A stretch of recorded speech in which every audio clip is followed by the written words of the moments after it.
My young husband and I were relocating between towns. We had spent the entire day loading a sizable 18FT trailer with all our possessions and commenced the journey across the region just before dusk. I had borrowed a robust SUV to tow the weighty trailer to our destination. The combination of this SUV and trailer, fully packed, was substantial and somewhat sluggish to start and stop. We were traversing along an isolated stretch of highway at approximately midnight, cruising at a speed of around 55 to 60 km/h, when I noticed what appeared to be a couple of wild turkeys strutting onto the road ahead of us, perhaps 200 feet away. My husband was dozing off in the seat beside me. I began to decelerate a bit and sounded the horn to shoo the birds away before we approached them. This was a rather common scenario, so I wasn't slamming on the brakes, assuming these turkeys would move well before we reached them. They usually do. Suddenly I realized as these turkeys emerged clearly into the beam of our headlights that these weren't turkeys. It's two individuals, and they're attempting to flag us down. It's only a two-lane highway, and one man is standing in the middle of our lane, and the other is standing in the middle of the opposite lane. By now, there's absolutely no way I'm going to be able to halt this rig, and they aren't leaving me any room to maneuver. But they don't realize I can't stop. I press on the brake pedal and continue to blare the horn repeatedly as fast as possible, hopefully getting them to move. I am struggling to keep the SUV and trailer from jackknifing. Brakes locked up and tires screeching, but these guys are not budging, and I am still going 30-35 mph when I reach them. The only thing I can do at this point is attempt to navigate between them, so I center the SUV in the middle of the roadway and hope neither of them tries to close that narrow gap. At the very last second, the guy who was standing in the middle of our lane leaps out of the way. He was so close. I was genuinely concerned our substantial side mirror might hit him. I narrowly avoided hitting him by a hair's breadth.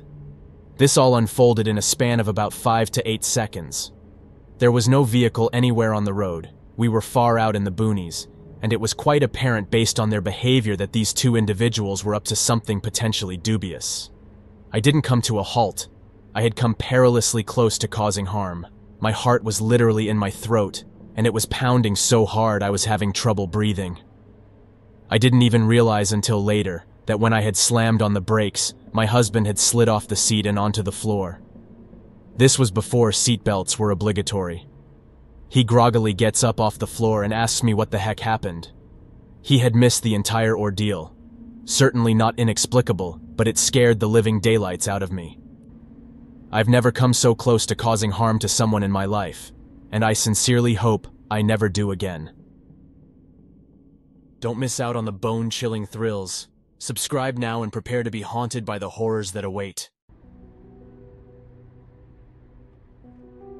I attended a university located 6 hours away from my hometown and would occasionally drive back for weekend visits to catch up with family and old friends. My parents had gone through a divorce, but still resided in the same county. At that time, my father was living in a rather compact apartment, and I would usually stay at my mom's cozy suburban home. During one weekend, I had been out late with friends at a futuristic-themed bowling event, and was making my way back to my mom's place in the early morning hours. Given the rural setting of my mom's residence, encountering few or no cars on the road during the drive was quite common. As I navigated the winding country roads, something caught my attention. I noticed another car trailing closely behind me. Initially, I didn't pay much heed, but my concern grew when the other vehicle began swerving erratically behind me. It stuck uncomfortably close to my bumper, weaving back and forth persistently. This unnerving pursuit continued for a few miles on those desolate, dimly lit country roads, and my anxiety reached new heights. Despite ample opportunities to pass me, the car showed no intention of doing so. I was not about to stop or head home, fearing the worst, possibly encountering a deranged individual. In an attempt to shake off my persistent follower, I started driving in a convoluted manner, making numerous turns to lose them. Unfortunately, my efforts were in vain. The car remained glued to my tail, still swerving unpredictably. In a moment of panic, I decided to head back toward the city where I had spent time with friends. Though the early morning hour had the city in a quiet state, it was accessible via a 3-lane interstate. I hoped that the higher speed and well-lit surroundings, along with the potential presence of other cars, would discourage the mysterious pursuer. However, the car continued to follow me, matching my speed for several miles. Growing increasingly desperate and not considering alternative options, such as seeking help from law enforcement, I executed a daring maneuver of questionable safety and legality. I abruptly swerved from the fast lane to an exit ramp at the last possible moment, catching the pursuing car off guard. It missed the exit, presumably having to take the next one a few miles down the road. Relieved to have shaken off my bizarre companion, I raced back through the city on regular roads, exceeding the speed limit by a significant margin, propelled by a mix of panic and the urgency to reach my mom's house. Fortunately, I made it back without further incident, but the memory of that unsettling night haunts my nocturnal drives to my mom's countryside residence. The inexplicable motives of the swerving car remain a mystery, and I never encountered it again.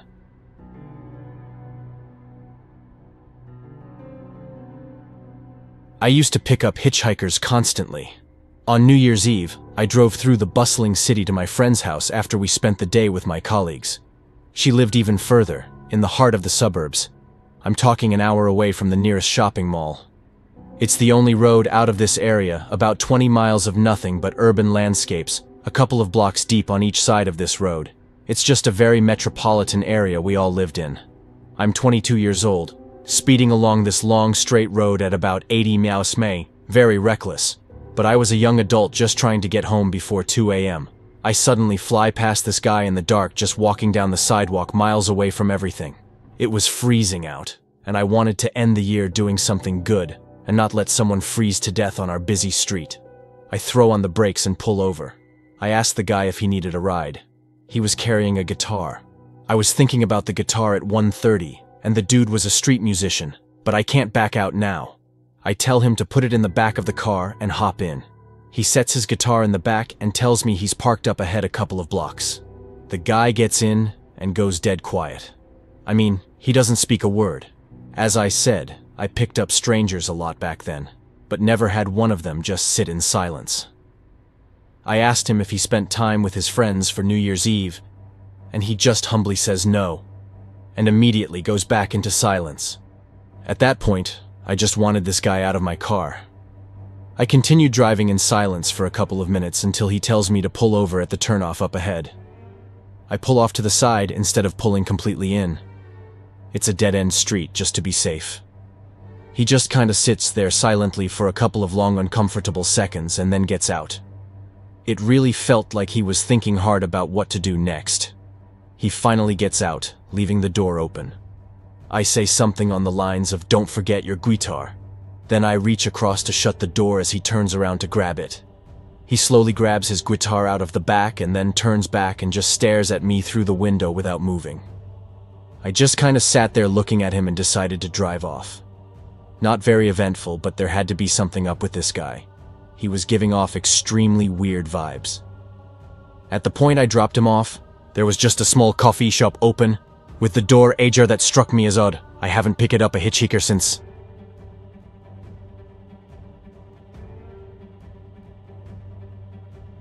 Driving alone at night can be a variety of things. It can be peaceful, it can be stressful, and sometimes it can even be downright terrifying. I'll never forget the time I was driving through the back roads of Portland, Oregon. I was on my way home from a meeting out of town, and my car wasn't in the best shape. So, I decided to stay off the highway, and that's probably my biggest regret of that trip. It was around 8:30 at night as I rounded a bend before being forced to slam on the brakes. My car came to a skidding halt and stopped itself about 3 feet away from a man who was just randomly walking down the middle of the road. They had their back turned to the car and were walking away from me.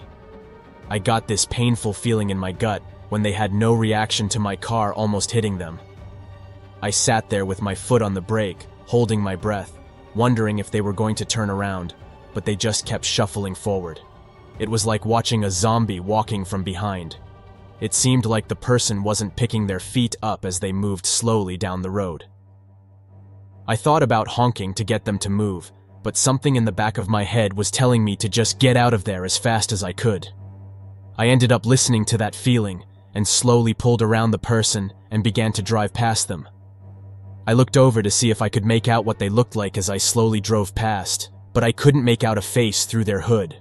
I kept holding my breath as I drove past, and then quickly made my way up the road before being stopped by a traffic light.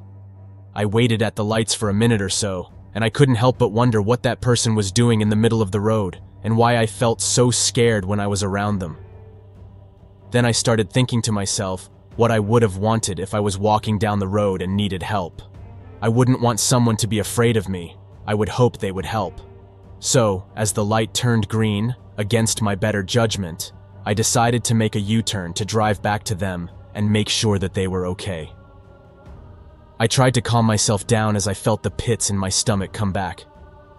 But as I got closer and closer to the spot where I had last seen them, I couldn't help but feel like it was a bad idea. I kept driving, and as I rounded the bend, I was forced to slam on my brakes again. This time I laid on my horn as I found myself in the exact same situation as before. The man was now walking down the road in the opposite direction, so he was in the same lane as me, and once again, I only managed to stop a few inches before I hit him. The horn blared as I tried to catch my breath and calm myself down, but just like before, the man didn't react at all and just continued slowly moving down the street.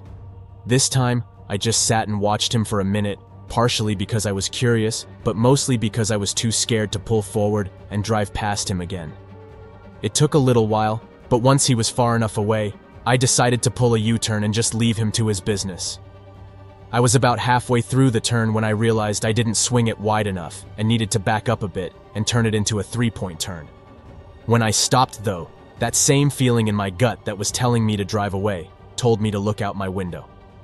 I looked over to my right and was horrified to see that the man was now facing my car.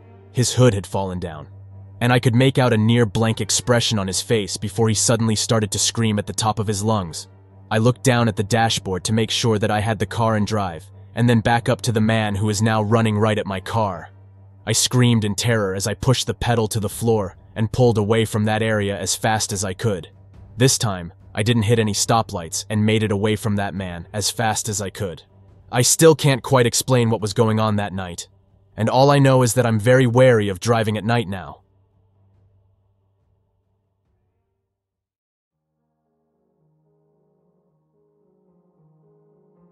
The night was dark and heavy, the moon shrouded behind thick clouds that seemed to suffocate the feeble glow of the stars. Jake, a weary traveler, pressed on the gas pedal of his old sedan as he navigated the desolate stretch of highway.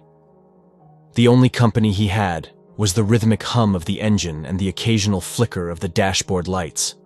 The road seemed to stretch endlessly into the unknown, surrounded by dense woods that whispered secrets to those who dared to listen.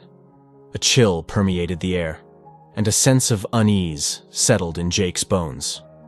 He tightened his grip on the steering wheel, trying to shake off the feeling that he was not alone.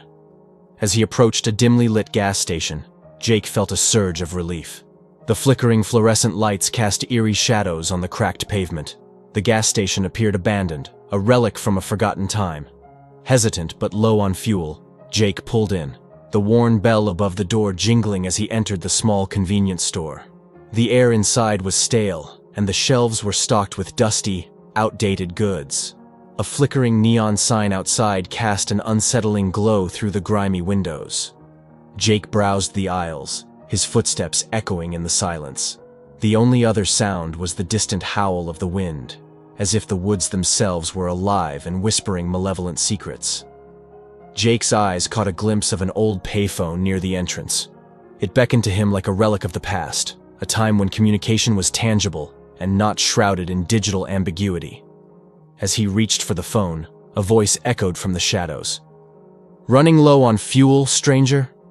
The voice was low and guttural, sending shivers down Jake's spine. He turned to see a figure emerging from the darkness. The man was tall, with a long, tattered coat that billowed like a specter in the dim light. His face was obscured by the brim of a hat, casting his features into obscurity. Yeah, stammered Jake, unnerved by the stranger's sudden appearance. "Just need enough to get me to the next town." The stranger grinned, revealing a row of yellowed teeth. "I can help you with that. Got a jerry can out back." Reluctantly, Jake followed the stranger to the rear of the gas station. The flickering light played tricks on his senses, casting eerie shadows that seemed to dance around them. The stranger handed Jake a rusty jerrycan, his eyes glinting with a sinister gleam. "We'll be taking that car, friend," one of them sneered, a glint of malice in his eyes. A cold realization washed over Jake.